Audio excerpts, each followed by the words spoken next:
You know, there's a big piece of leading diversity and inclusion efforts for those that are practitioners in here that's called D&I fatigue, and it's real. I made fun of it, to be honest, when I started it. I didn't believe it, right? I didn't believe that you could get to the point where it does wear on you. It wears on you every day. You can't read a news article anymore. You can't open up the paper without thinking, you know, crap, what am I going to do tomorrow? How am I going to change the world? How am I going to impact things?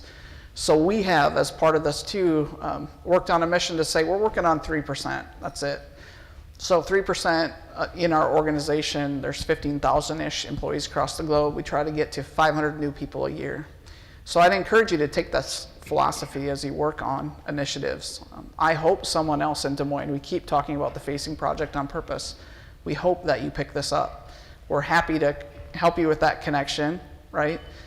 You don't have to do it as formal as these books. They do have more informal processes, but you know, maybe this becomes Drake's way to kind of work through facing racial conversations within the community. It's a great forum. It's a great place to start from, to start the dialogue.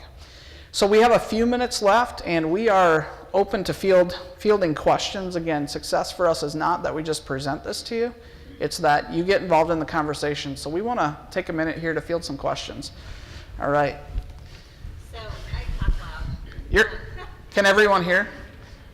If not, can I get somebody to grab this for me?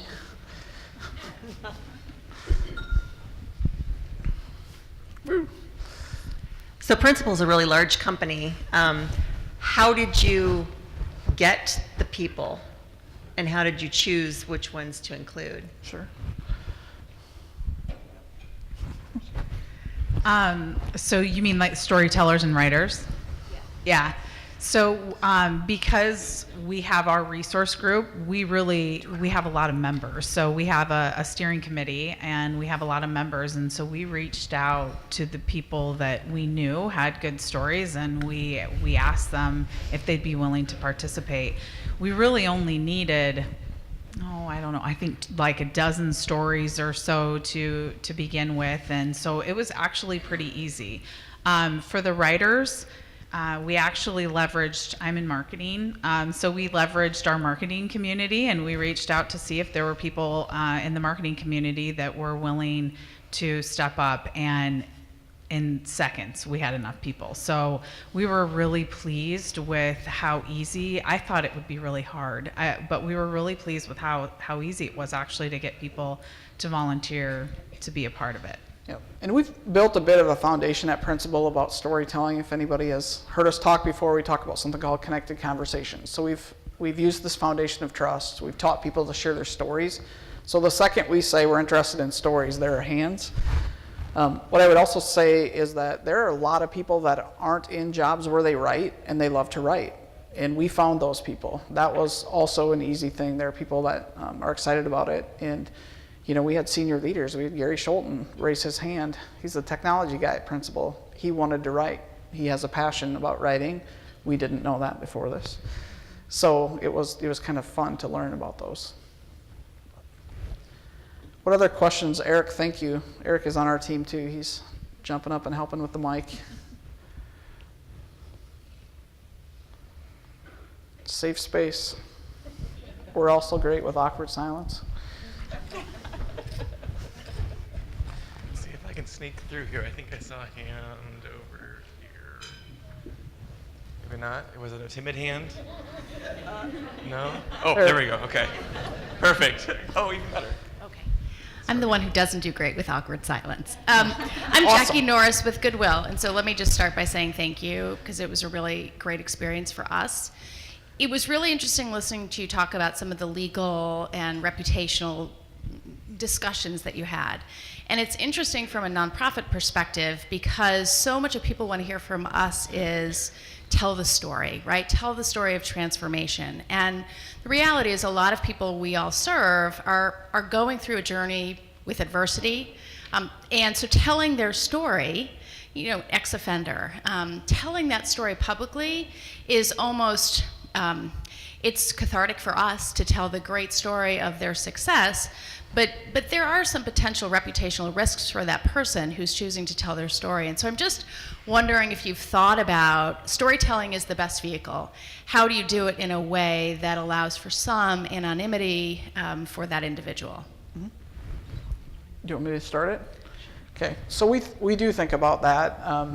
And I'll say we entered into the storytelling space not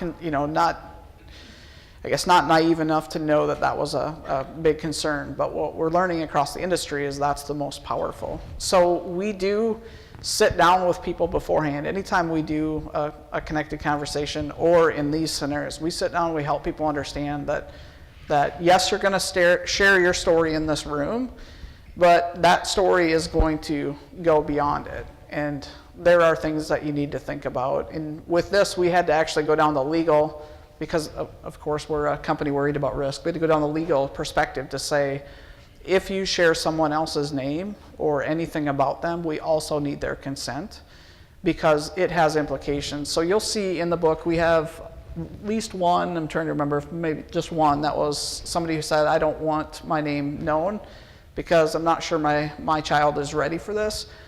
However, they were passionate enough about this story, and I think we were passionate about it once we had heard it and understood that it needed to be told. So we just figured out a way, right, to get it out there in a different mechanism. I, as a D&I leader, will take on different stories.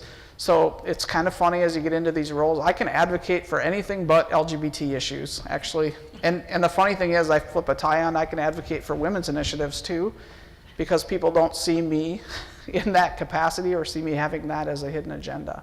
So sometimes when others aren't ready to share their story, it's maybe not as powerful, but I can share that perspective, and that does help move them forward. Anything else yeah. I would just say, I think that a lot of these people did this because they wanted to share their story to maybe help other people, and so sometimes I think they're willing to get past some of that, Yep. And part of, again, D&I practitioner fatigue, right? Part of the what you do at the end of this is that when you hear those stories of the people's lives that you've changed, it makes it all worth it, right? And so when you know that you've impacted, again, if we focus on 3% and not the whole world, when we know we can impact that 3%, it makes all of our sharing and all the risk worth it. And I know that personally has given me the courage to stand up in front of the company, right, with an IT background in the D&I space, and to share with people who I am and that the tie is part of who I am. But there's a risk to it, and there is another side, and you really have to pause and think about, are you ready for that risk? But, all right, can I field one more? I've got one more question up here, Eric, and then we've got the times up. Hi. Oh, over here. I have a Okay, question. two. So I heard a lot about, how some folks were not writers themselves, and, so someone worked with them to kind of get their story out. So I'm just curious about that process of like transmuting their voice and their message, because I'm wondering, like, running the risk of changing how someone would say something in a way that it's not really representative of them. Like, how did you kind of navigate ensuring that that person's story, their voice, their character, who they are is accurately represented? We really didn't change what they said. So the writers and storytellers worked very closely together, and when you're writing it in first person, what you're really supposed to do is write it in their voice. So if there are certain things about the way that they speak, that should come through in the story. And we tried very hard. We had to decide how to maybe arrange the story. We had to decide what parts of the story to include, but we really didn't change what people said or how they said it. So we just maybe did editing in that we rearranged a little bit. We tried to bring the most powerful part of the story to the forefront.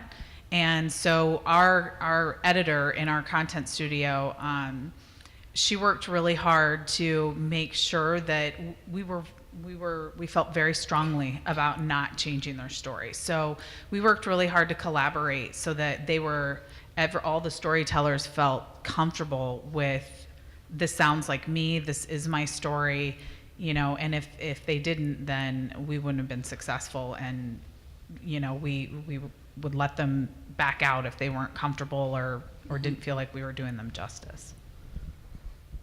I'll be honest, it was kind of tough for me.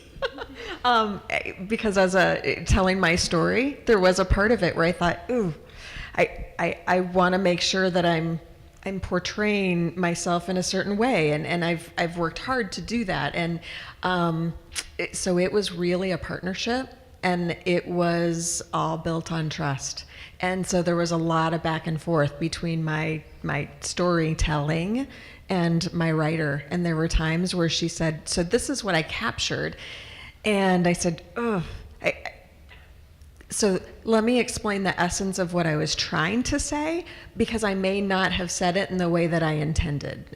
So there was some back and forth, but at the end of the day, it was collaborative.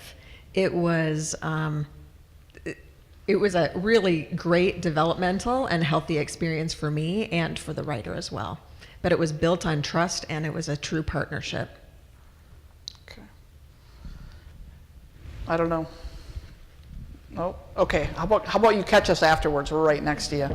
So the last thing I'd leave you with is to take this book, to share it, to share your story, because at the end of the day, it matters. You matter, and this conversation matters. So please help us move this forward. Thank you for being up here with me today, team.